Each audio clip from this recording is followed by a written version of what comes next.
Ya lo veíamos, muchas cosas están ocurriendo en Latinoamérica desde el posible fin o el inicio del fin del dictador Nicolás Maduro, las elecciones en varios países donde la izquierda populista ha ido perdiendo prácticamente una tras otra. Vamos a platicar qué está pasando, qué viene, cómo traducir esto. Vamos a platicar el tema.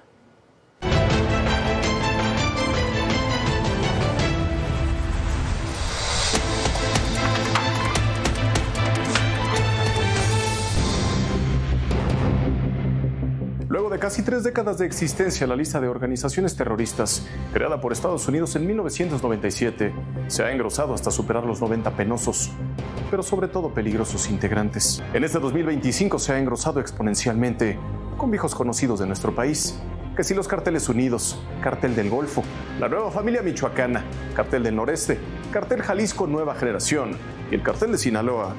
Y a últimas fechas con grupos venezolanos con presencia en Latinoamérica, liderados por el dictador Nicolás Maduro y cimentados en muchos de los generales de alto rango de las fuerzas bolivarianas, específicamente el Cártel de los Soles. ¿De dónde proviene su nombre? Nos lo explica el expresidente Juan Guaidó. El nombre del cartel, el que dirige Maduro, viene de las insignias que usan los generales, algunos generales, atención con esto, porque cuando nosotros hablamos, por ejemplo, de amnistía en su momento, hablamos de la Fuerza Armada venezolana, no son todos los generales, son los que Maduro necesitaba para sostenerse en el poder y que hacen parte del negocio. La reciente designación del Cartel de los Soles como organización terrorista extranjera es parte del manual que a lo largo de la historia los diferentes gobiernos estadounidenses han seguido, primero para perseguir deleznables personajes de la talla de Osama Bin Laden, ex líder de Al Qaeda, y luego para aterrizar sus fuerzas militares, por ejemplo en Afganistán. Que le hayan puesto un precio similar a la cabeza de Nicolás Maduro para nada es coincidencia. Lo deja bien claro la fiscal general Pam Bondi. He is one of the largest narco traffickers in the world and a threat to our national security. Therefore, we've doubled his reward to $50 million. Under President Trump's leadership, Maduro will not escape justice and he will be held accountable for his despicable crimes. Para el director del Programa de las Américas, Ryan Burke, el operativo que Donald Trump, por medio de su Departamento de Guerra, lanzó en el Océano Atlántico con buques de combate, portaaviones y jets, además de una poderosa medida de presión, es una jugada de ajedrez. Hace a un lado a la Guardia Costera y deja la seguridad del Mar Caribe bajo el resguardo de su arsenal más poderoso. El libre traslado de las fuerzas estadounidenses ha dejado más que claro que el régimen dictatorial que habita el Palacio de Miraflores está muy cerca de quedarse solo. Porque sí, ahí está Petro y sus supuestas salidas políticas para que Maduro deje Venezuela por las buenas y sin pisar la cárcel. Ahí está Cuba cada vez más hundida por el gobierno socialista de Díaz-Canel. Y México, que parece estar tomando clases intensivas del buen dictador. Pero más allá de eso, a Maduro no le queda nada, más que inventar que tiene un país dispuesto a armarse con lo que sea para defender a un presidente que ni siquiera eligió en las urnas. Raciel Cruz Salazar, Fuerza Informativa Azteca. ¿Qué viene entonces? ¿Se acabó ya? Nicolás Maduro va a intervenir, va a entrar, va a atacar el gobierno de Donald Trump. Gloria Álvarez, qué gusto. Gloria, ¿cómo estás? Gracias, Manuel, un gusto estar contigo. Muy buenas noches. Lourdes, ¿qué tal? ¿Qué traes libro nuevo? Traigo libro nuevo y estoy muy emocionada. Lo voy a presentar en la FIL este 6 de diciembre, en la FIL de Guadalajara. Un sueño hecho realidad. Para hablar de un tema que creo que nos corresponde ahorita a todos los que tenemos una pantalla, el ciberacoso, las fake news, los deepfakes que se vienen con la inteligencia artificial, la crisis de ansiedad, de depresión e incluso de suicidio que están sufriendo los jóvenes, y aportar un poquito mi granito de arena, pues precisamente por meterme en problemas con las dictaduras, tanto de izquierdas como de derechas, el ciberacoso que ha sido pues constante en toda mi carrera, incluso amenazas de muerte, y pues eso vengo a presentar, ¿no? Cómo defender la libertad y no suicidarte en el intento. Mira nomás, qué tiempos, más que vigente. Bienvenida, Gracias. Gloria. Ezra Chabot, Ezra, ¿cómo te va? ¿Qué tal? Buenas noches, Gloria. Muy Lourdes. buenas noches, Manuel. Lourdes. ¿Cómo estás? Lourdes Mendoza, muy Feliz de buenas verlos. noches. A ver, ¿ya se va Nicolás Maduro? ¿Lo van a echar? ¿Qué ves, Gloria? Mira, yo como descendiente de cubanos, me duele mucho esta historia, porque es la que los cubanos siempre han venido cantando con los republicanos, ¿no? Ahora sí, Fidel se va, y estas dictaduras se perpetúan en el poder. Ya en el caso de Venezuela son 30 años. Me gustaría ser más optimista, pero la verdad es que lo que estoy viendo es un circo que ya vimos con Bahía de Cochinos, que vimos con las operaciones de los Marielitos, que vimos con la operación Peter Pan, como estas esperanzas, Guaidó hace unos años también, y que luego no resultan en algo concreto.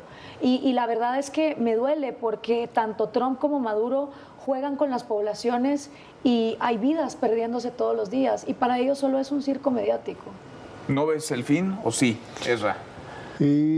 Son tiempos nuevos y creo que es a veces difícil hacer las comparaciones, pero digamos que la figura de Donald Trump es una figura que nos hace regresar pues a los Estados Unidos de Theodore Roosevelt, o sea, de esta idea en donde el mundo y fundamentalmente ahora América tendría que estar no solo alineado a los Estados Unidos, sino además asumiendo que tienen que ser todos, y así lo dicen abiertamente el discurso populista de Trump, tienen que ser la línea de defensa de los Estados Unidos. O sea, de México hasta Chile, Argentina, Uruguay, todo mundo tiene que estar alineado en ese sentido.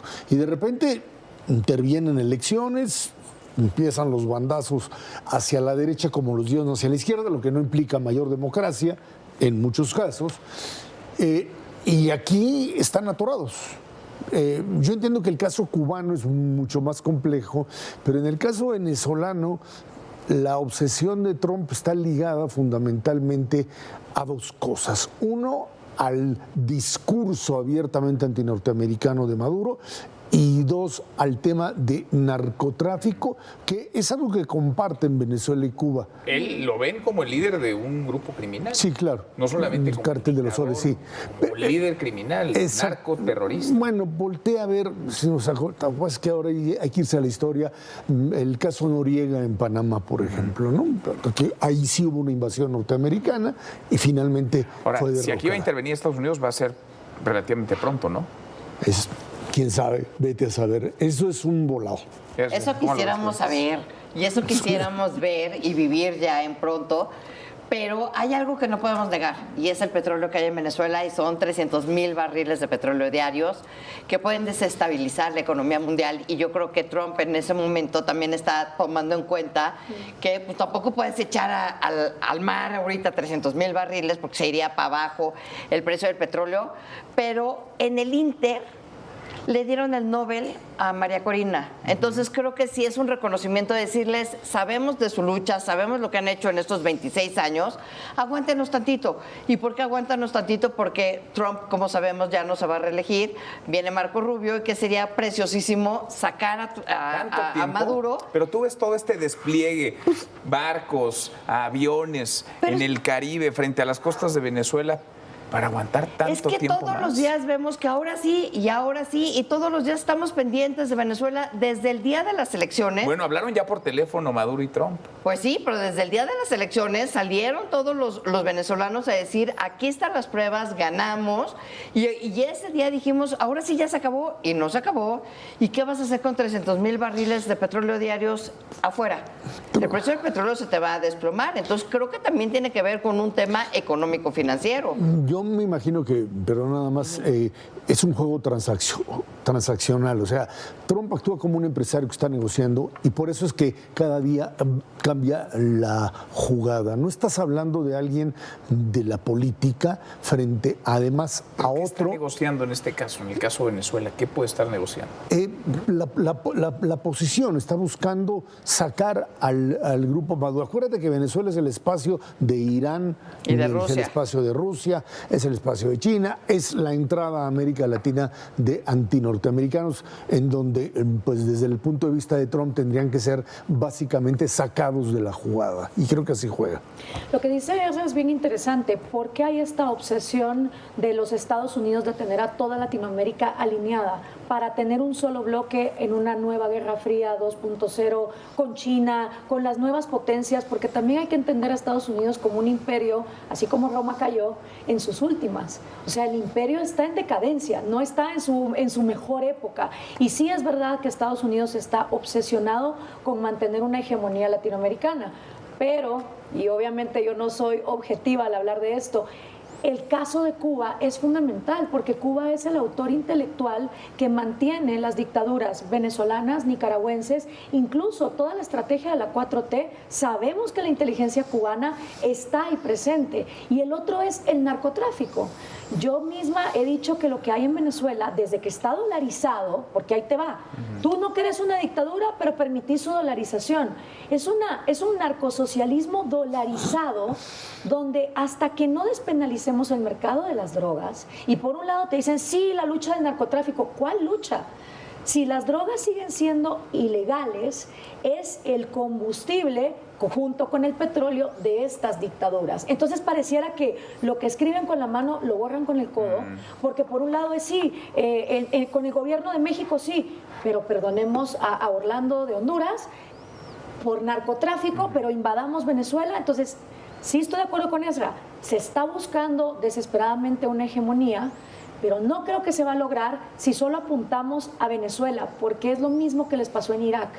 Se meten en Irak, pero no se dan cuenta del contexto internacional que está alrededor de Pakistán, de Irán, incluso del conflicto con Israel. Claro que quizás estaba planteando Donald Trump, y así trascendió en un par de publicaciones en diarios norteamericanos, es que Maduro tomara la decisión de irse, para no intervenir, para no tener que atacar. Si Maduro no se va, está complicado echarlo. Perdón, pero es otra vez el discurso.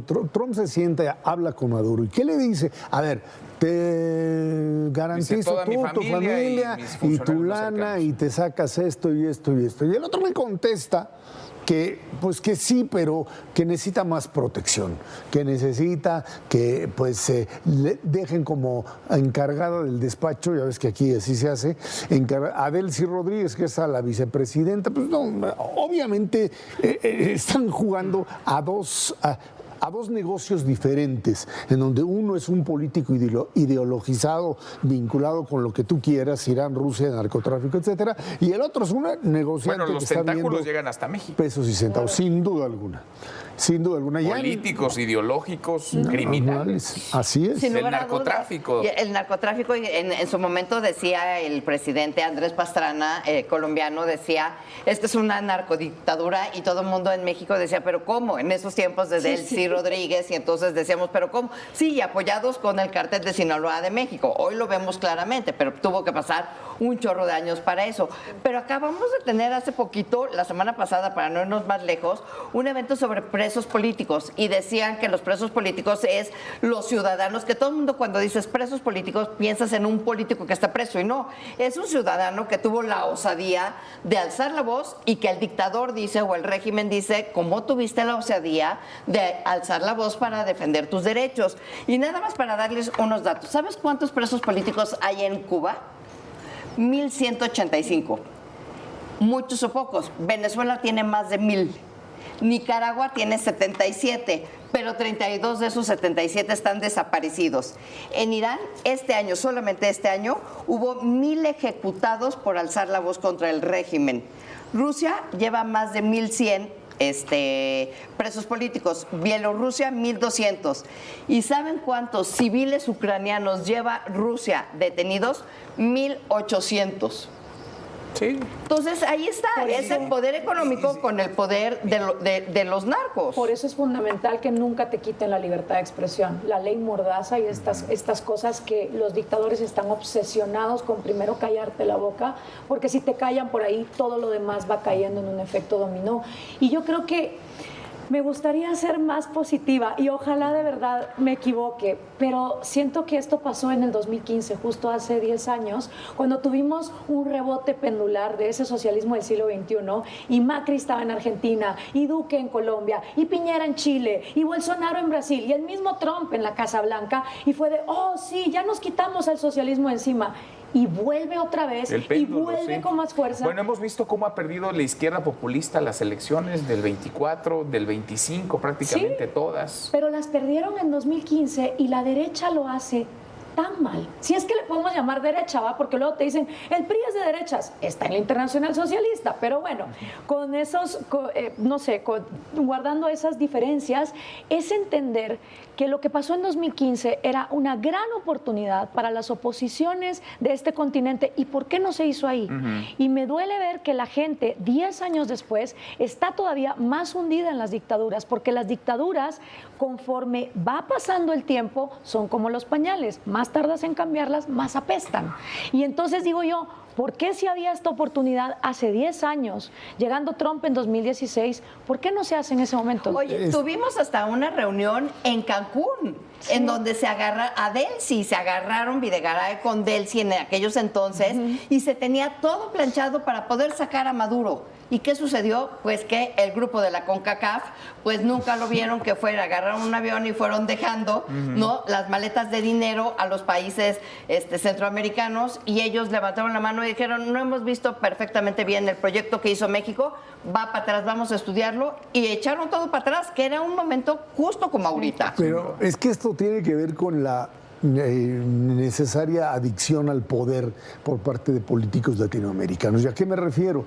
A que si la izquierda populista tiene éxito en llegar al poder, y por supuesto en el proyecto no le alcanza el dinero, genera conflictos, la derecha, el sector, digamos, conservador, a la hora que sube, utiliza los mismos instrumentos de poder.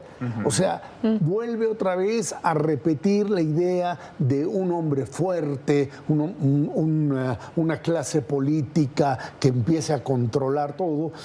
Este principio de democracia con el cual se fundaron muchas de las, o lograron construir muchos países, no tenía problema. El caso chileno, por ejemplo, pasaron de la izquierda vienen las elecciones a la derecha. este mes. Está bien. No sé qué va a hacer Castro, pero digamos, esta es una diferencia importante. ¿Cuál es la diferencia entre Chile y Argentina? En Chile tienes un modelo de democracia que puedes ir a la derecha y a la izquierda y no va a pasar, o por lo menos las instituciones están bien fortalecidas. En los otros países, donde pues lo que está fortalecido es la identidad y el poder del gran caudillo, pues así venimos de uno a otro, ¿no? Y ¿quién dice? Pues para sustituir al que no te gusta, pues otro igualito. Pero del otro extremo. El solo hecho de que Lula esté de regreso en Brasil cuando estuvo preso, y ahora es como cómo volvemos a esto, ¿no? Yo creo que es cuestión de analizar. Cuando yo estuve ahorita en Israel y Palestina a 2 días de los bombazos de Irán, y te das cuenta que para llegar a una situación tan crítica no es una mala decisión. Es un tren de oportunidades perdidas, de gente que no escucharon, de personas que daban alarmas, y es lo que nos pasa también en América Latina. O sea, son décadas perdidas haciendo lo mismo, lo que muy bien decía Vargas Llosa, tanto Mario como Álvaro, ¿no? Estos 5 principios de opresión, que no importa quién gane, siguen adelante. La ley politizada, el estatismo, el corporativismo, donde no se entiende la empresa libre, se entiende la empresa amarrada a los gobiernos pidiendo privilegios. Y sobre todo que cuando la derecha gobierna, no hace lo que hay que hacer con lo que para mí son los 3 problemas transversales de América Latina. Narcotráfico. Es mentira que en este continente vamos a tener política transparente si no hacemos atención a este gran problema que es el narcotráfico para todos nuestros países. El segundo es el comercio y la pobreza. Es más difícil para un salvadoreño poner un restaurante en Perú que a veces importar desde Nepal. ¿Cómo es posible que, hablando el mismo idioma, estamos completamente truncados en aduanas y en comercio para fluir libremente, pero decimos que nos importa la pobreza? Y el tercero es la migración. Porque ese sueño americano que ahora lo frenó Trump, ¿y qué vamos a hacer con todos esos migrantes que vienen de vuelta cuando no tenemos la infraestructura para mantenerlos? Migración, narcotráfico y comercio. Y no veo una oposición cuando llegan, como en 2015, haciendo frente. Entonces, ¿qué hace la gente? Lo que dice Ezra, se van otra vez con el hombre fuerte. Pero ¿no? dividieron además a la oposición. En Venezuela cuando estábamos en el 2015, además dividieron a la oposición. Entonces ahí es donde decías, además, Dios te agarre confesado. Porque entonces de por sí eran poquitos los opositores. Y después, divididos, pues ahí está el mejor caldo de cultivo. Pero sigo insistiendo, el que le hayan dado a María Corina Machado el Premio Nobel de la Paz es por lo menos una ruta que ya comenzó hacia ver una Venezuela libre. Y ¿sabes qué, Lourdes? La declaración de Corina Machado de que se lo deberían de haber dado a Trump. Ya con eso. A ver, pero es interesante. Trump no se lo hubiera dedicado a nadie, menos a ella. Por supuesto. Él mismo dice que, entonces dámelo, ¿no? No, Si lo merezco yo, aquí, entrégamelo. A ver, es la lectura, digamos, con los ojos, con los lentes de América Latina. ¿Cuál sería la lectura desde Estados Unidos? Es decir, ¿qué le conviene a Donald Trump a estas alturas del partido? Porque él ha prometido muchas cosas y en la medida de lo posible le ha ido tratando de cumplir a su grada, a su electorado.